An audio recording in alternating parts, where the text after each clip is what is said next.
Welcome back, everybody. I'm Matt. This is my channel, Flatland Relics. Today we're going to mount a Vega manual steering box onto the frame of my 40 Dodge hot rod.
There's a lot of things you won't anticipate if you try and build your own hot rod.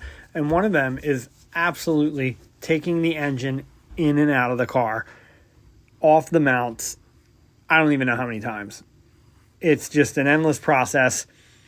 And today when I was doing stuff for the manual steering box, I absolutely forgot to figure out where the starter would be and make sure I had space. So you'll see me pull some measurements, and fingers crossed that that works out, but I think we'll be okay.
I purposely put the segment of me sweeping the shop because I take a lot of pride in keeping my shop organized and clean. It's something that I make it a point to stay on top of. Here's the starter that I was talking about that was not involved in the initial measurements. So I just had to pull some numbers and make sure I wasn't going to not be able to put the starter on, months from now when I finally get to doing that after everything's all put together for the steering. So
basically from here throughout like the rest of the video, I'm aligning the backer plate that they provided with the steering kit and finding the holes, drilling them. And then you'll notice I set up a jig with the framing square, and that was just to try and bring in the top of the steering box shaft for the column as square as possible. I know it's going to require like a double U-joint or whatever to get around some other stuff, headers, I know I'm going to need that, but I still wanted to bring in that shaft on the top, that spline shaft on the top, as close to square as possible, because I feel like that'll just be less headaches later. So what you see me doing is finding the appropriate shim depth to mount this so it's not completely on an angle. When building the old Dodges, you have to deal with the sweeping front frame, and it sweeps up and it gets wider. So it's like a compound of two different angles you're dealing with. And to bring stuff back to square, it involves a little more thought than just mounting the steering box straight to the frame. And that's what you'll see me doing over the next part of this video.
So here you can see me using the carpenter square to get a nice perpendicular line near the axle.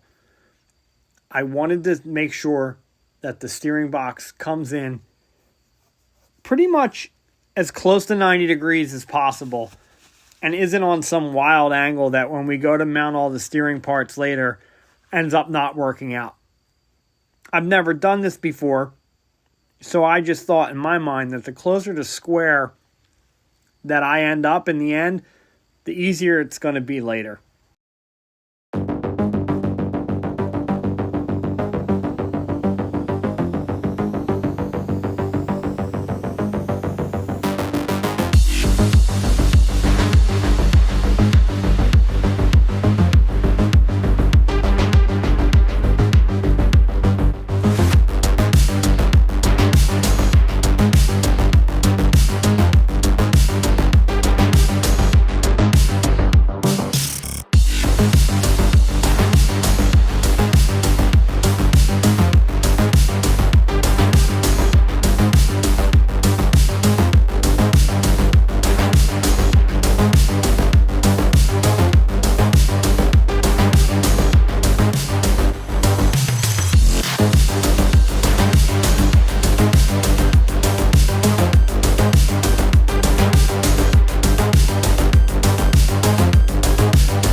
The last video that I posted was my my Chrysler 4-speed teardown video. And I want to say it's been posted for over a week and there isn't a single view. I don't know why the algorithm missed that one, or if I just delivered absolutely no information that anyone cares to know.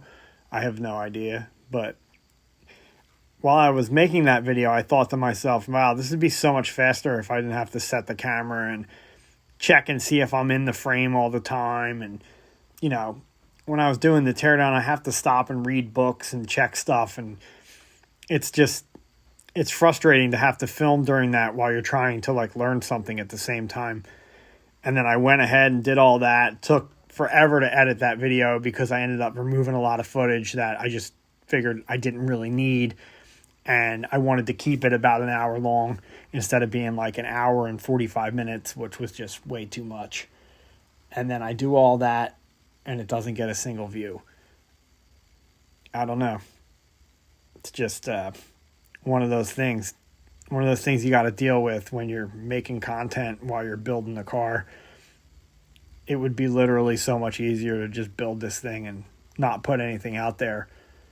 But my whole goal with this is, one, if I can help anybody do anything better, that's great, or help them solve a problem they had. I'm stoked to be able to do that.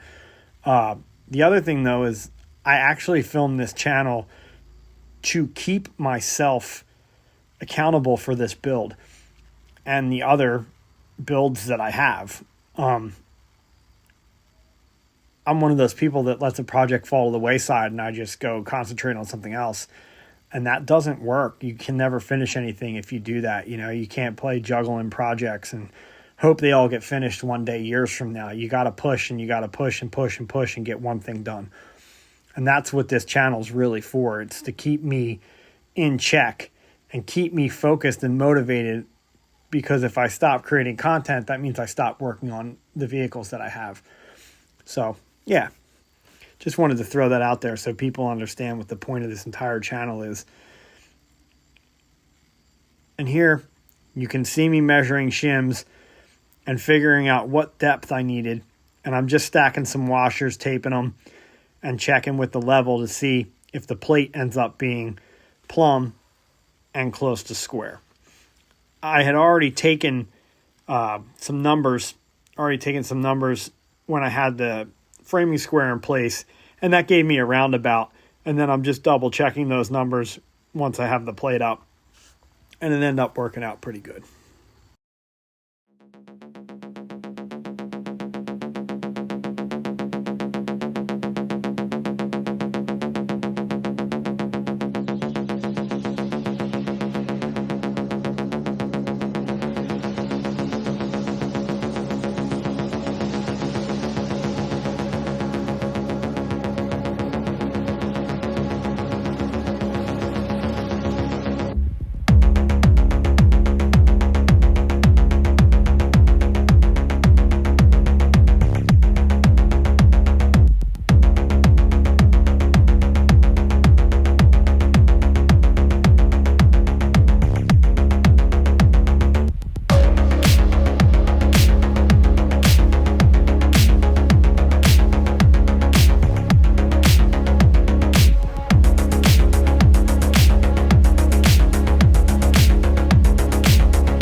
You'll notice I just put a couple tacks on this. I need to get this thing moving under its own power and steering and check everything before we go through and weld plates completely on. I welded the motor mounts completely on because I'm 99% sure that those will work out good. But stuff for the drivetrain that I'm not 100% on, I'm definitely not going to just finish weld all that in when we can just throw a couple tacks, bolt it in, check it, and then go back and weld that stuff in completely later on when there's a little more sense of, yes, this will work, or no, we're going to have to move it a quarter inch forward or not. So just a heads up as to why you notice I only throw a couple tacks and just kind of call it good.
Coming up here, I get everything bolted in, and then I realize one of the washers that needs to be on the bolt is underneath my leg. I never heard it hit the ground, and until I saw it, I didn't realize that it had even fallen.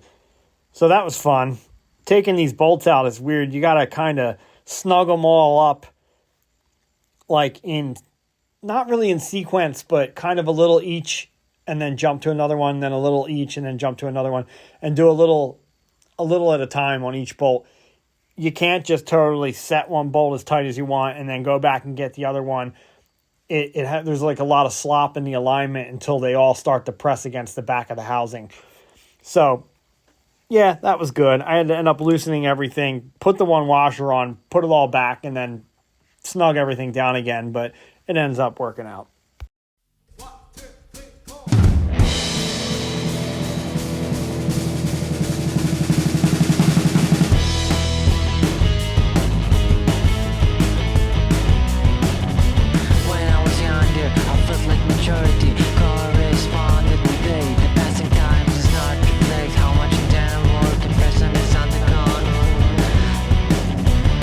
For this reason we will often find more maturity in youth.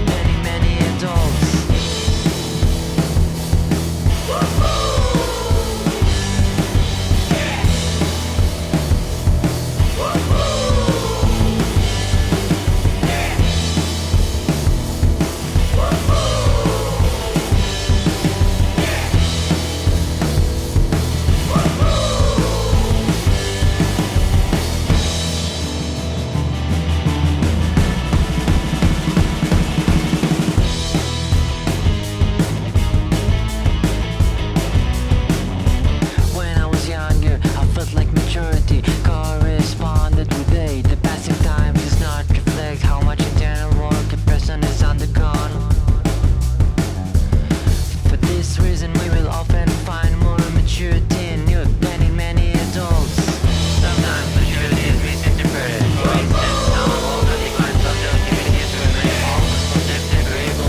if you like trying to spin a ratchet in a really tight frame channel, build yourself a car with an X-frame.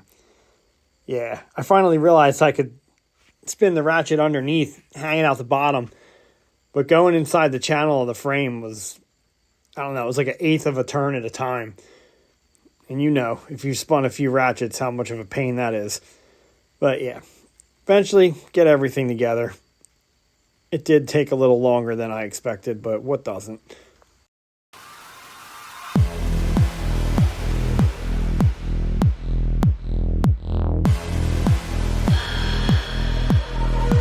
Don't stop.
Run.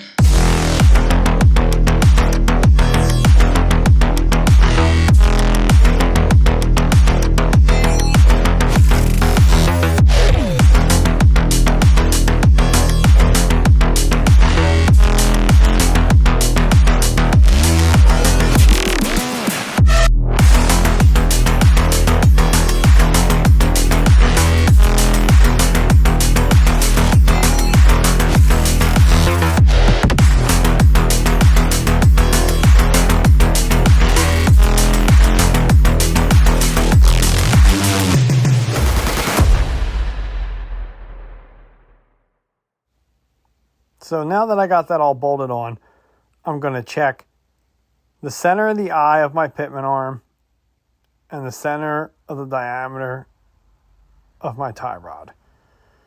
I want those to be as level as possible, and I ended up being about 1.25 inches different, and I'll take that. From what I've read, the whole point of that is to eliminate the bump steer, and that'll make drivability a lot nicer. So I think I came in pretty good.